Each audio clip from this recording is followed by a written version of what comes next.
and welcome to day 2 of Automotive Logistics and Supply Chain Europe Live.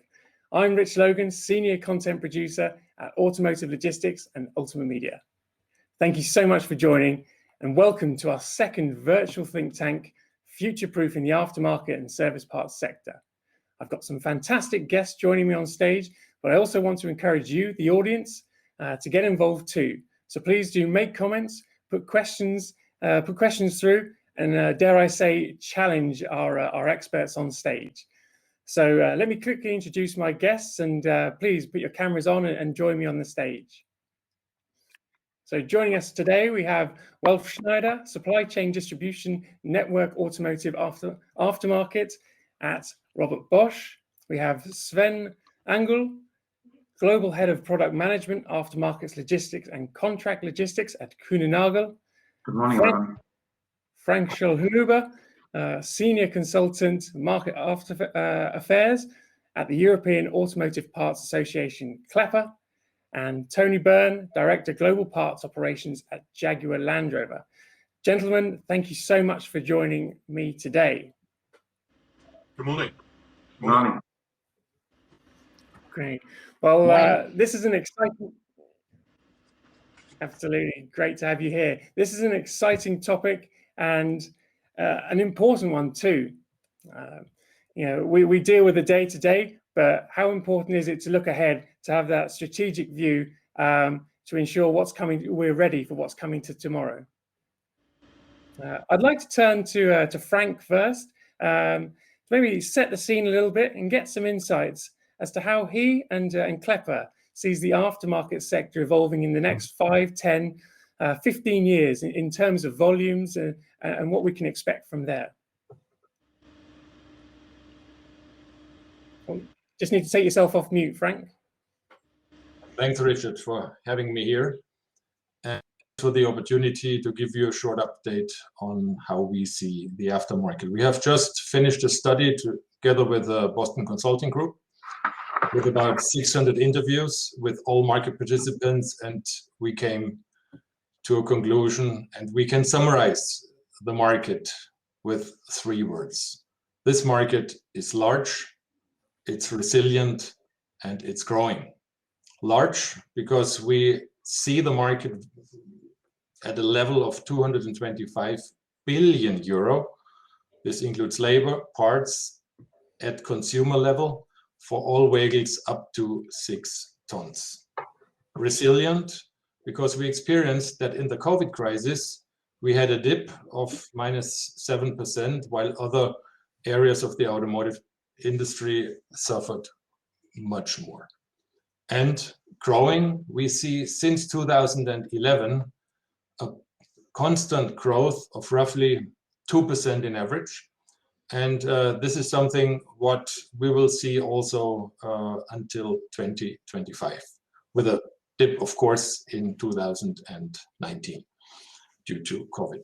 But in the long run, from 2025, we see that growth a little bit flattening out, simply due to the fact that someday electrification effects will kick in. And this is exactly where we are. Where we also make preparations for. We expect the market by 2030 to have about 20% of vehicles with a battery and an electric drive on board. This includes hybrids. 6% will be purely electric, and this has an impact. This was now accelerated by COVID, and this effect we will see later. But also what happened is that we will see no longer that pace the independent aftermarket is growing. We see 2 major channels, independents and authorized repairs. In the past, the independent channel took advantage from the fact that the car park was aging, and independent players have a better hold on this market. But in the long run, we will see that the authorized repair channel will gain relevance for suppliers and gain market shares. And this is mainly driven by connectivity, by technical complexity, which will increase, and also by ownership models. But I think that leaves a lot of room for further discussions. And with that, I hand back to Richard. Yeah, thanks very much, Frank. And I think that that cycle and that journey over the next 10 to 15 years is going to be really important. As you highlighted there, we're in a time of growth, and we see new models coming on to complement existing models, particularly when it comes to electrification and the existing ICE vehicles and other forms of powertrain. What is interesting, and I'd like to get stuck straight into it, maybe as the first discussion point, is clearly there's a need to scale up in the immediate future to deal with this growth and keep pace. But beyond that, in terms of the volumes, perhaps with electrification and the number of components reducing in electric vehicles, we might see a decline in volumes. So how do we scale up in the short term with a long-term view that we might actually need to scale down operations? And perhaps I'll pick on Welf to kick us off with that. Yes, thank you, Richard. With the aspect just named for the future, I think this will influence the product. Even some products are new in the market, and some are. And therefore, we think that besides the operational logistics, that development, I think the getting.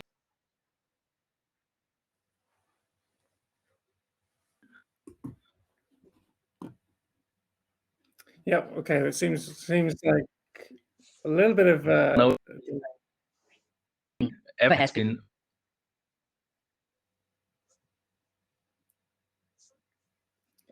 Which is a challenge itself.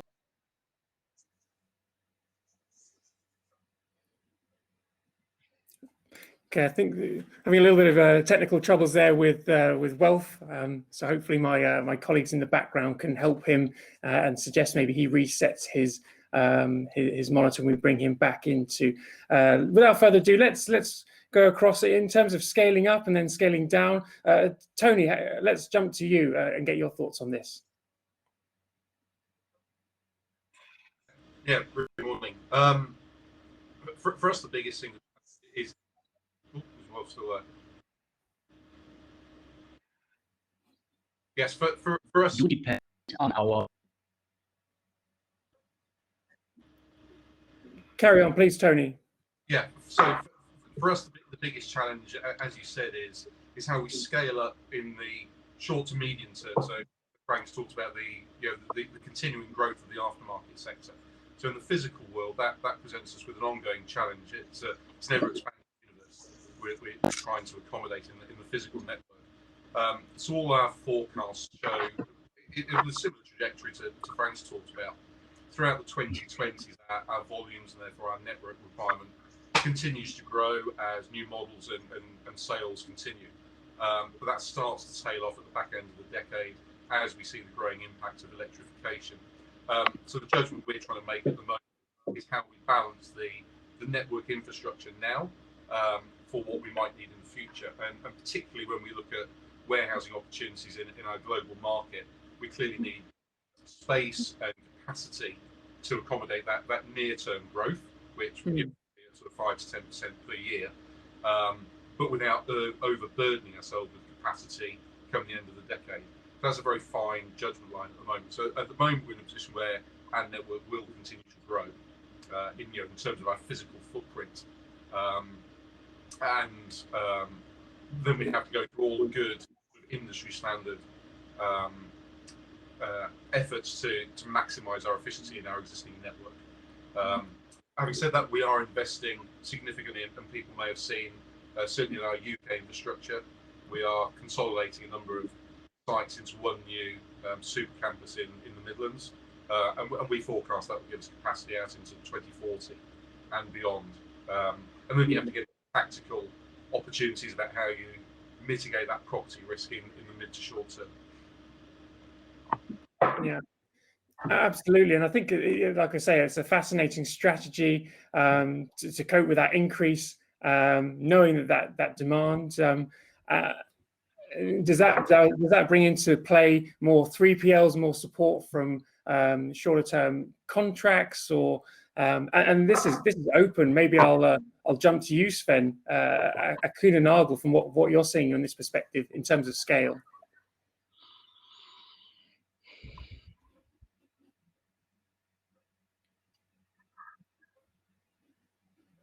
Nope, it doesn't look like Sven's hearing me. So certainly some gremlins challenging us today. But again, maybe I can answer that, Richard. I mean, unlike other OEMs, our strategy Can you hear me? is to work continuously through 3PLs. Our strategy is to take the property of the system in-house where we can do. So certainly the systems, our system, property where we can do, we take in-house. So that gives us some flexibility with 3PL partner, but equally gives us a bit more control and takes cost out. Okay, but can you see me? I cannot hear you and cannot. In our global world, so we benefit extensively from the 3PLs. Absolutely important point there, and from a tier supplier perspective, Welf, in terms of that scale and that use of 3PLs, anything to add to that? Yeah, hi Richard. I hope I'm technically back now and you can hear me. We can hear you and we can see you, Welf. Thank you very much. I'm glad. Yeah, I think, as I tried to mention, I think the aspects of planning in the development of the course of time is getting more and more important. And also the dependency of a good planning results in the right scaling of warehouses and networks, of course. And there is many possibilities to do big data calculation, even in operational logistics. But I think before that, the demand planning of the volatile demands is also changing. And we can use more and more modern techniques like big data handling. We're collecting more and more data to exploit for planning. We're adding data in order to get a better planning and to be prepared of the new aspects, what we think will show in product lifecycle planning of the products. So this is actually one of our focus topics we are doing today, and we are doing a big development step currently in this section. Absolutely, that's fascinating and an important perspective there. Sven, hopefully you can hear us and you're up to speed. Yeah, I'm sorry for that. No problem. Good to have you back. And again, talking about scale and this aspect of planning over the next 10, 15 years. We've heard from Tony and Welf. From Kuehne+Nagel's perspective, what are you seeing as sort of the key trends in terms of scale and how, as a logistics provider, you can play a role there? What we are seeing is an increasing demand on space. So especially with the switch to electrification, you have the normal traditional cars, but now also part of cars and therefore spare parts for the electronical vehicle. And even if you do a complete switch from one day to the other to the electronical vehicle, we believe that still at the all vehicles are still in the market, that there will be a growing demand. And therefore, we are in a lot of discussion with our customers, and I think they see it the same way, and therefore we are preparing. We are looking for additional storage space we are talking about additional complexity in storage, like automation, etc. But yeah, we are seeing an increasing demand. That's good, and good to keep you nice and busy there. We mentioned electrification a little bit already, so let's jump and dive into that a bit. So what are some of the changes and new considerations that the aftermarket sector will have to face and consider as EVs become mainstream, more commonplace? How do we expect aftermarket logistics to change? And perhaps I'll start with you, Frank, and what you're advising your members and what you're seeing across Europe. Yeah, electrification definitely will create simply less complexity in the long run. The funny thing is, the hybrids at the moment add complexity. This means as long as we have hybrids in the market, we see even more parts, and this is exactly what Sven sees at the moment on the logistic side, that on one side we have to take precautions for electric parts. And by the way, full electric cars and these components have a different size. We are not talking about small components anymore. To store a battery requires a lot of packaging and a special treatment. On the other side, the components are highly integrated. You have electric motors combined with axles, combined with gearboxes. These are different components. And in the long run, we will see that such components might be remanufactured. This means we have to prepare two ways of logistics, to get them back from the market, to get them to a factory, to get them back to the consumer or to the repairer. This means this is a different way. A couple of products will phase out, maybe starter alternators in the long run, but there is still a vast majority of the cars still using that components, and therefore I do not expect a lot of decrease in logistics in the near future in that decade here, definitely not. But even if you have mentioned the return or recycling of some part, talking about batteries, this is adding also even more complexity, as it can be pretty dangerous to store maybe broken batteries or even to transport broken batteries, right? This is the thing. They are treated as hazardous waste. And at the moment, on the regulatory side, we discuss in Brussels about a battery passport, because a battery which is removed from a car has no information what is wrong or right with the battery. What has the battery seen as a load in the past? So from that side, it needs some regulatory measures to allow here a proper handling in the market, in the aftermarket. Yeah. True.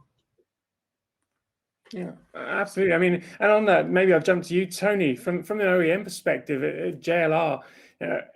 Things like battery passports, consideration, are they part of your planning and your conversations now? How's it going to impact from the OEM perspective? That's not been aware of, so maybe I'll contact you, Frank, afterwards, and maybe I can get some more details. But I agree with Frank's fundamental point that in the short to mid-term, the electrification doesn't fundamentally change our logistics network. The vast bulk of our car park remains ICE, and the service requirements remain. What it does do is it introduces more complexity. And I refer particularly, I guess, to the regulatory environment about physically moving these. Only this week, we've had to stop shipping all our lithium-ion batteries by air because of changes in the way the CAA and other regulatory authorities are working together.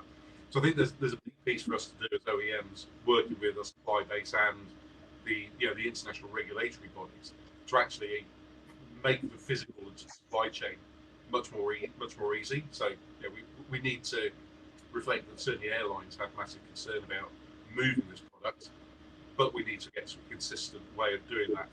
And I think our regulatory bodies are still finding the way in that world. Undoubtedly, the storage requirements do get more complex, and certainly working with Kuehne+Nagel and others of our 3PLs around the world, we have to have very specific storage and conditions in place. The other move we've gone to is more what we call lid-off repairs for the batteries. So if there was a partial failure on the battery, we don't replace the whole battery. We will just, obviously that has to be very tightly regulated, and there's huge safety concerns around a limited number of mechanics doing that. But both in terms of cost and simplicity, we're moving to that sort of lid-off model where we only replace the whole pack if it's absolutely necessary. Yeah, fascinating approach there, and well, from the global tier supplier perspective, you have some 500,000 parts of inventory already. As Frank mentioned, hybridization is adding complexity to that in the short term. Do you see electrification as reducing the number of inventory parts you require, or is it going to add to it? Of course, it will add complexity, and of course, it depends on your product portfolio. So we, as a tier one supplier, of course, we have products to support the electrification, of course. We do not have the big batteries yet. This will be an additional challenge. But it's completely right. It is very difficult to do a phase-in planning for a new technology. And there I see, say, potential. If you have many parts involved, of course, you have to calculate with mass data.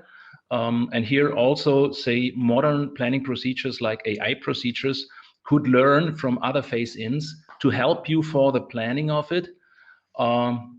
Because in aftermarket, normally we have a network combined and we have a worldwide supply. Of course, what you are normally doing in phase-in of new technologies, you're careful in the first step, meaning you don't spread it out into the full network immediately, as long as you have stable data to be outside. Of course, you have to respect the customer's service times, of course. But we could learn a lot from the introduction of other technologies from the past and do some learning algorithms to help support in the phase-in of these new products. Well, knowing that we may not catch the demand to 100% in the first step, because the phase-in also depends on regulations like laws and incentives from some government. So this phase-in of that technology, of course, shows a lot of more aspects what you need to be careful about. But it sure will be a challenge. It sure will be a challenge for the future. And also what Frank said, if you think of all the electronical components coming up and all the software releases and software changes, we have to align the supply chain in order to be more flexible for software updates over the air, maybe even, or at least do some programming at our warehouse closest to the customer, or maybe even over the air in the car. That's for sure will be a challenge, yes. And what I want to add something to that. What I also believe in, that the customers are getting more demanding. So talking in the past where it was enough that spare parts, the car will be repaired within 2 or 3 days. Now the customers are demanding a same-day repair or even same-day delivery of spare parts, right?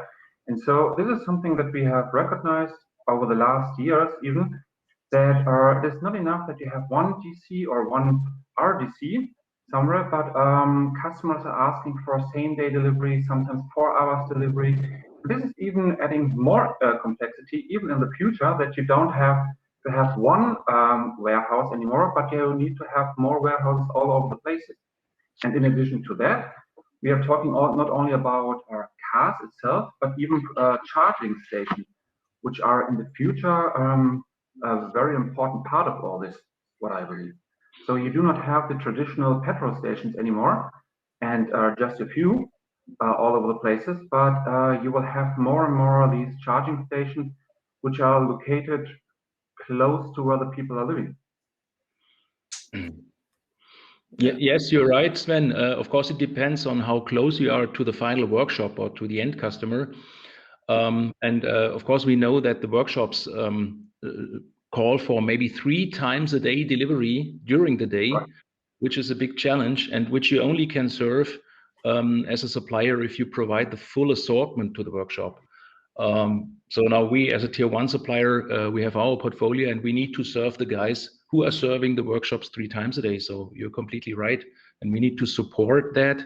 And this is very, very important to select your portfolio correctly. Which are the cars in use that demand for a service like that? Which are the parts attached to the car, what you need in a high service rate, what you have? And of course, you need maybe fulfillment centers closest to the customer in order to provide the service, yes. A very good planning, predictive analytics, all that, right? And that's an interesting point you make, Welf. We're going through a lot of those discussions, particularly with our continental European retail partners, because we are seeing that increasing pressure on in-day delivery, multiple in-day deliveries. But equally, we have to balance that with the retailer's responsibilities, beholding a suitable inventory, certainly of the core service, brake discs, filters, etc. So there is an ongoing dynamic between the OEM and the retail partner about the level of stock they should be holding, and we work closely with them. We provide a tool that can support their inventory and is looking at their work schedule, etc., to be driving that inventory to try and balance that almost emotional and competitive need for multiple in-day deliveries with a more standard, day one for day two cycle we offer most of our customers, geography permitting. So it is an interesting dynamic, and it can become a competitive advantage. Certainly in continental Europe, we see a lot of our retailers obviously working with multiple brands, the Audis, BMWs, Volvos, etc. And the service delivery profile, it is becoming increasingly quite a competitive debate. Yeah, and Tony, I think this is fully correct, and I think it shows that it is very important that the whole supply chain is aligned, meaning the closer you are on the market, the better you know what parts and what cars are being asked for. And if this is being aligned with the suppliers and of course within our tier 1 network to our plants and the tier 2 suppliers and so forth, the better it is aligned, the better is the whole performance and the cost efficiency in that supply chain. Of course, sometimes it's easy to say it's the new cars that are very, very challenging for fast repair. Yes, because the people want to use it all the time. But we all know we are supporting also old cars, 10-year-old cars, maybe 20-year-old cars. Maybe you do not need the utmost service for these cars, but it shows that it's very important to align the performance of the supply chains to finally have the correct service to the end customer. Yeah, absolutely. Yeah, fascinating. I think there's a couple of different directions we can take this conversation in, but I'm going to pick on one in terms of in terms of customer experience that Sven mentioned. We used to, especially during the pandemic, next day delivery or even same day delivery for so many things, and the increase in demand from our customer. With new leasing models in terms of versus ownership coming into play, do we expect the aftermarket to have to adapt to zero downtime? We're expecting like-for-like replacements or rapid resolution. It's no longer acceptable to book your car in for a service a week in advance and then collect it if there's an issue with it in 2 days' time. How much will we have to adapt on the customer service side as this changes? I'll open that to the floor. Frank, maybe to you. I can add to that. The fleet business will be definitely key for the future, and ownership models will change. There's a hesitation of private consumers to invest in electric cars or cars with a battery, but there are also new operation models how to enjoy mobility without owning something. And this will definitely leave at the end less deciders on car repairs. This means we will have fleet managers.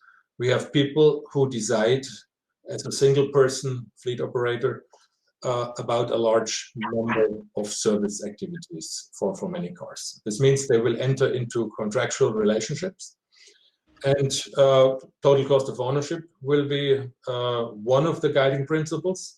But surprisingly, we found in our study that this is not the only argument. There is another thing which is extremely helpful or valuable for fleets.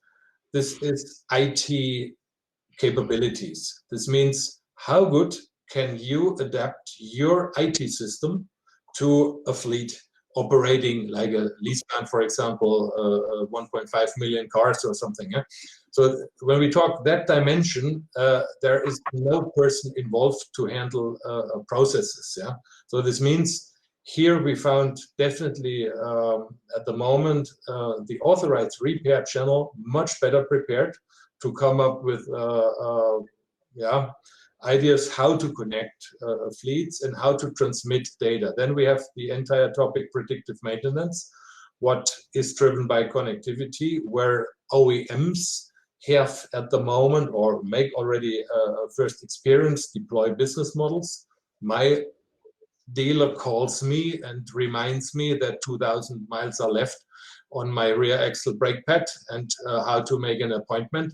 This is now taking ground, but these are the first steps. Imagine you have a fleet and you know about what the fleet is having a service demand, and then you can start planning. And this is where Welf says we have to make planning, and data are here at the end. I would say the basis for all further decisions, and with connectivity, we have access to such data. And at the moment, such data are primarily usable for OEMs, that's true.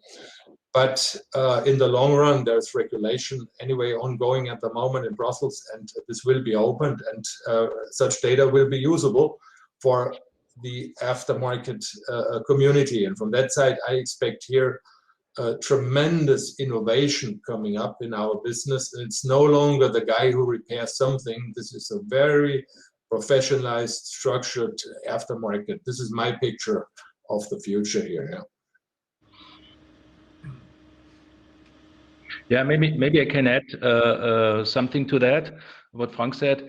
It's completely right that we want to integrate more and more data from, say, the end customer or the car. And what we are doing is we also collect the data from the independent workshops where we have our diagnostic systems, of course, in the limits of the legal contracts. And we are collecting the data from the cars that are being repaired more and more. So we're coming from both sides with the data, of course, from our replenishment data on the big level, maybe wholesaler replenishment. But at the same time, we try to get more and more data from the end customer, and we want to align that in order to close the supply chain gap. And we are more than happy for customer collaborations to help us close this gap, to share the data in the sense of just letting the cars run, no matter which company is in between involved from a logistics point of view. Absolutely, and I think there's an interesting point there with the data coming through this connected utopia. But as we pointed out right at the start, there's a huge car park out there without those capabilities and without the likelihood of a retrofit. So there's vehicles and there's owners out there with products who won't be able to have over-air software updates. They won't be able to do predictive analytics and connect to the dealers or connect to the retailers, the workshops. How is that space going to look, and how are you adapting your system so that you have a connected environment that sits alongside a more traditional environment that we've had with non-connected vehicles? Tony, maybe I'll pick on you as the OEM for this. I think, first of all, we talk about rollout of what we call SOTA, software over the air. So a large proportion of our car park does have that capability. So we are starting to gather a lot more data. So, for example, we saw the impact of COVID last year through the mileage data we collect. And it was interesting to correlate that with the what we saw on the demand, certainly in the bad times of last spring and summer. It's something we're working on. We're probably not joined up yet on linking those pieces of certainly predictive servicing. One of the colleagues was talking about getting a call, you're 2,000 miles away from your needing brake pads changing. We're probably not that advanced yet. And the not logical next step would be then sort of almost predictive inventory. You can see the car park linked to a retailer, linked to the models, etc. I guess we could see a time when we are, almost, let's say, almost predictive inventory, where we're able to start pushing inventory at the retailer to facilitate that future demand, that next week's demand, etc.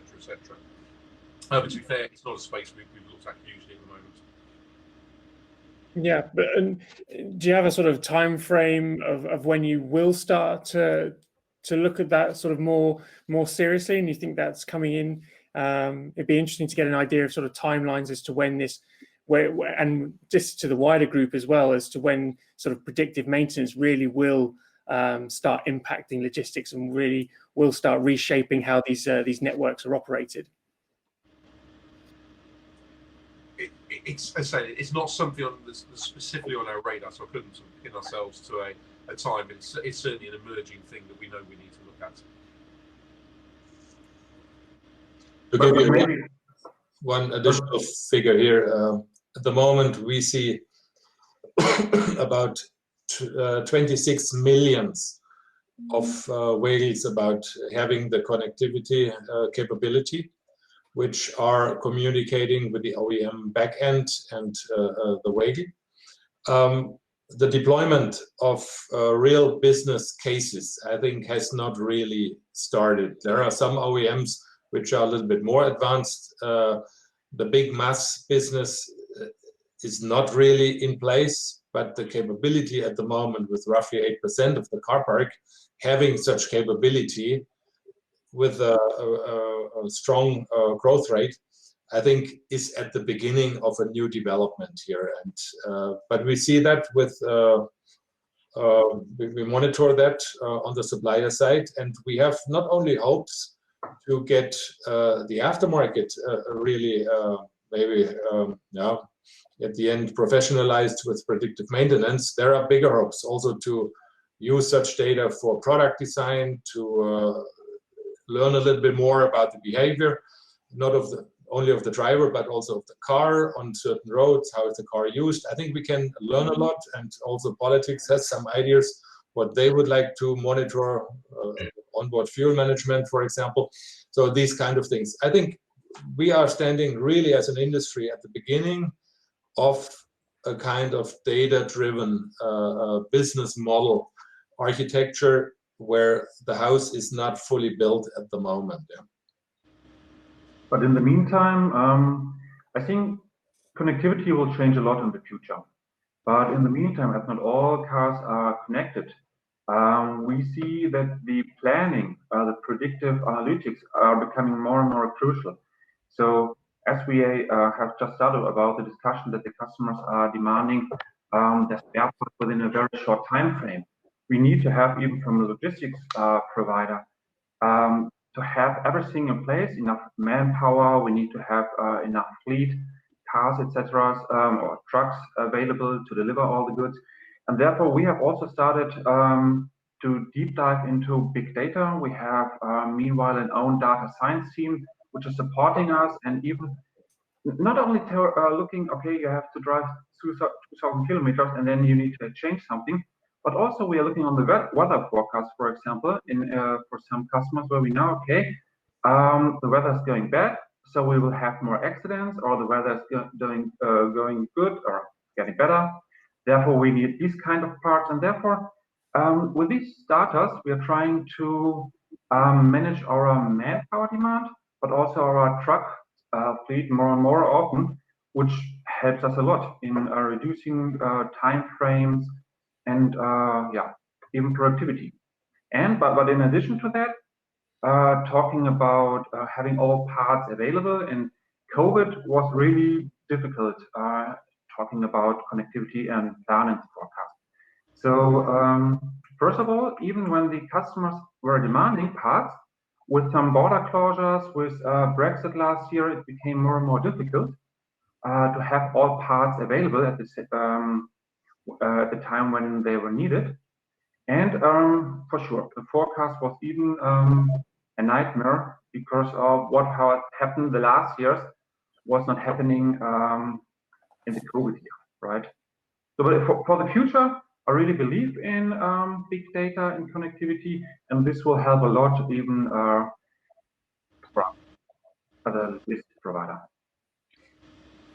Yeah, absolutely. And for those of you who tuned in this morning and caught our conversation with Leon van der Meer, Vice President of Logistics at Toyota, very pointedly said that visibility is important, most important in the aftermarket. With inbound, you have a 3-month forecast, you have greater sight of your plans, of your schedules, and with outbound as well, you have greater control. But with aftermarket, because it's so at the moment so beholden on so many unknown factors, the customers, when their vehicles will need new parts or servicing, or when their availability is as well, because there's also a human factor. Just because you're told you need to bring your vehicle in on a Tuesday to get it fixed because it's the optimal time, that person might not be able to make that commitment. They might be on holiday, or remember the days of holidays. You might be able to have holidays, or rather commitments that you can't go to. So it's feeding into that time. So he was saying that visibility in the aftermarket sector is arguably the most important there. I wonder if I get your thoughts on that. Yeah, I completely agree, Richard. And the last year, the disruption we've seen from COVID, Brexit, and now the international freight market absolutely makes visibility critical, both to manage our inventory and our network, but primarily to give the customer some certainty about when a part will be available. Very good example. I was actually an old school friend of mine trying to get a part for one of our cars. He lives in Canada, and it's really difficult because actually, you can't get a flight, you can't get a truck, etc., etc. So the last year has really taught us that visibility is absolutely key to a successful international supply chain, ultimately delivering to a customer. Yeah, great, thanks. And we're kind of approaching the end now, so I'd like to get sort of a final 30-45 seconds from each of you in terms of future-proofing the aftermarket and service parts sector. I think we've covered quite a lot of ground, but if there's one takeaway that you'd like our audience to have, what would it be? And maybe I'll start with you, Frank, as I picked on you right at the beginning of the session. Good. My view on the future of the aftermarket is definitely we will have a higher professionalism in the market. We have more predictive and more data-based decisions to make. And from that side, in the long run, I see less workshops, number of workshops, but larger workshops in the market. This means we will have less fine logistics needs in the long run, but we have a different kind of logistic demand in the future. We have more larger components when it comes to electric drives, and less the smaller components which we use today for ICE engines. From that side, I see here a lot of change coming up. Definitely more change than we had experienced in the last 20 years, because that market will be really embedded also into the sales of vehicles. OEMs have their ideas how to service vehicles of the lifetime of a car, and from that side, the interaction with the consumer will be a complete different one, and a permanent one over the lifetime, and no longer the first 3 years getting service here and the rest of the lifetime somewhere else. I think that's over, and here the market will reshape and recalibrate completely new in the next 5 years. Absolutely, big change coming, and I'll jump to you, Welf. You look prized to speak, so over to you for your final comments, please. Yes, thank you. From a planning perspective, demand planning forecasting, I see two important aspects what we are also chasing. The first is use extended or big data and artificial intelligence, machine learning, to improve the forecasting, but in a sustainable way. And the second aspect, as I already mentioned, is integrate as much data from the customer in order to get the supply chain end-to-end transparency and planning perspective. These are the main important points from my side regarding demand planning and forecasting. Thanks, Richard. Thanks, Welf. And Tony, final comments from you? For me, we've still got to concentrate on the bread and butter business. So we've still got a huge number of customers with ICE vehicles. So we've still got to maintain that core business. But then we have to be very agile to navigate through the next few years of uncertainty, technology, data, international freight, all the things we've talked about on this call. So I think for me, it's going to be uncertainty, and then being agile as we adapt to the future requirements coming through. Fantastic. Thanks, Tony. And Sven, final comments from you, please, from your perspective, Kuehne+Nagel. Yes, I agree to what my colleagues already said. In general, with Welf, big data will be the key in the future. And as from a service provider, as more data we get from our customers, better we can fulfill the demand. But what I see also, and this is what we have mentioned the thing before, what we will see is more and more warehouses closer to the end customer, closer to the dealers, and what we will need in the end for the next 10, 15 years, then maybe it will change. We will need more warehouses to store not only new components, but even components for the old or even classic cars. Fantastic, and I think four very good points to finish on. So thank you so much. Clearly, there's a lot of transformation coming, but as Tony pointed out, there's a lot of business to deal with today as well. So an interesting and exciting time with plenty of opportunities coming, but a complex time and challenging time nonetheless. Thanks so much to the panel. It's been an absolute pleasure to have you here, and I'm sure our audience will agree. There's plenty to follow up, so we'll connect with you all later on. That's it for now for this session, but and thanks to our audience for their comments and joining us too. We're going to take a short break, and coming back at 12 o'clock European time, we're talking sustainability with ZF Group, with Scania and IPL Macro, and a host of sessions to come later on in the day as well. So that's taking off at 12 Central Eastern European time, Central European time, and do connect on the e-booths and with our panelists and one another in the meantime. Thanks again, signing off. Bye. Goodbye.